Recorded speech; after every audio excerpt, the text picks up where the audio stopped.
मित्रांनो, गोष्ट आहे क्रिकेटची.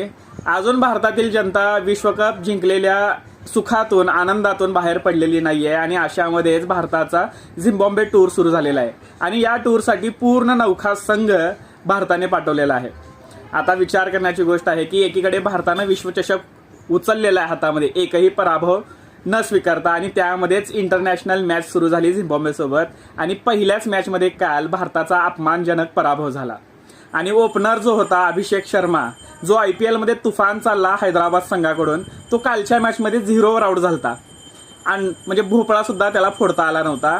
त्याच अभिषेक शर्मानं आज तुफान फटकेबाजी करत शतक केलेलं आहे. 3 बॉल 3 सिक्स मारत त्याने शतक पूर्ण केलेलं आहे. आणि कालपर्यंत ज्या सर्व भारतीय क्रिकेट प्रेमींना वाटत होतं की भारतीय संघाचं काय होणार पुढे, कारण विराट कोहली, रोहित शर्मा, जडेजा सारखे खेळाडू रिटायर झालेले आहेत आणि आजच्या दिवसामध्ये त्याचं उत्तर मिळालंय.